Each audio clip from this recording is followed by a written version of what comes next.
നമസ്കാരം, എല്ലാവർക്കും പ്രവാസി മലയാളിയിലേക്ക് സ്വാഗതം. ഏറ്റവും കടുത്ത ശിക്ഷയായ വധശിക്ഷ വിധിക്കുന്നതിൽ ഗൾഫ് രാഷ്ട്രങ്ങൾ ഇന്നും മുൻപന്തിയിലാണ്.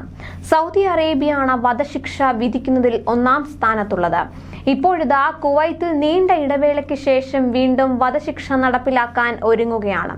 കൊലപാതക കേസിൽ പ്രതികളായ 7 പേരെയാണ് നാളെ തൂക്കിലേറ്റാൻ തീരുമാനിച്ചിരിക്കുന്നത്. അറ്റോർണി ജനറൽ കൗൺസിൽ മുഹമ്മദ് അൽ ദുവൈജ് ആണ് ഇക്കാര്യം വ്യക്തമാക്കിയത്. 4 കുവൈത്തികളെയും സിറിയ, പാകിസ്ഥാൻ, എത്യോപ്യ സ്വദേശികളായ 3 പേരെയുമാണ് വധശിക്ഷയ്ക്ക് വിധേയരാക്കുന്നത്. വധശിക്ഷ വിധിച്ചവരിൽ പ്രവാസികളൊന്നും ഇല്ലെങ്കിലും എല്ലാവർക്കും ഇതൊരു മുന്നറിയിപ്പെന്നോണമാണ് നടപടി. നിലവിൽ കുവൈത്തിൽ വധശിക്ഷയ്ക്കെതിരെ പ്രതികൾ സമർപ്പിച്ച അപ്പീലിൽ തീരുമാനമാകാതെ വിദേശികളടക്കം നിരവധി പേരാണ് ജയിലിൽ കാത്തു കഴിയുന്നത്.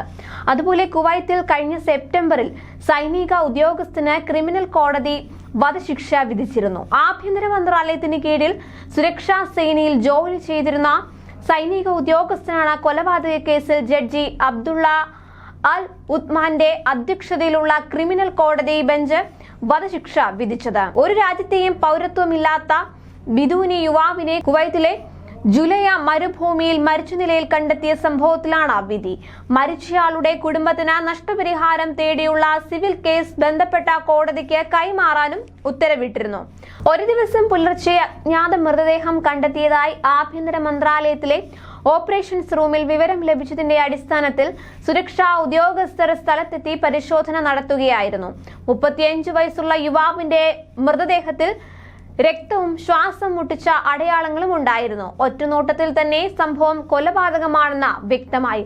ഇയാളുമായുണ്ടായ തർക്കവും വാക്കേറ്റവും കൊലപാതകത്തിൽ അവസാനം കലാശിക്കുകയായിരുന്നു. പോലീസ് നടത്തിയ വിശദമായ അന്വേഷണത്തിനൊടുവിൽ സൈനിക ഉദ്യോഗസ്ഥനാണ് പ്രതിയെന്ന് കണ്ടെത്തുകയായിരുന്നു. ചോദ്യം ചെയ്തപ്പോൾ ഇയാൾ കുറ്റസമ്മതം നടത്തുകയും ചെയ്തു. പിന്നാലെ ഇയാളെ അറസ്റ്റ് ചെയ്യുകയും ചെയ്തു. കുവൈത്തിൽ ഈ വർഷം രജിസ്റ്റർ ചെയ്ത ആദ്യത്തെ കൊലപാതക കേസായിരുന്നു ഇതെന്ന് പ്രാദേശിക മാധ്യമങ്ങൾ റിപ്പോർട്ട് ചെയ്തു. കൊല്ലപ്പെട്ടയാളുടെ കുടുംബത്തിന് അടിയന്തര നഷ്ടപരിഹാരം വേണമെന്ന് അയാളുടെ ബന്ധുക്കൾ കോടതിയിൽ ആവശ്യപ്പെട്ടിരുന്നു. അതുപോലെ ഇന്ത്യൻ വ്യവസായിയെയും ഭാര്യയെയും ആസൂത്രിതമായി കൊലപ്പെടുത്തിയ കേസിൽ പ്രതിയായ പാകിസ്ഥാൻ സ്വദേശിക്ക് UAE ദിവസങ്ങൾക്ക് മുൻപ് വധശിക്ഷ വിധിച്ചിരുന്നു. വധശിക്ഷ ദുബായ് അപ്പീൽ കോടതി ശരിവെക്കുകയും ചെയ്തു. കേസ് ആദ്യം പരിഗണിച്ച ദുബായ് ക്രിമിനൽ കോടതി നേരത്തെ പ്രതിക്ക് വധശിക്ഷ വിധിച്ചിരുന്നു. ഇതിനെതിരെ പ്രതി നൽകിയ അപ്പീൽ തള്ളിയാണ് കഴിഞ്ഞ ദിവസം ശിക്ഷ ശരിവെച്ചത്.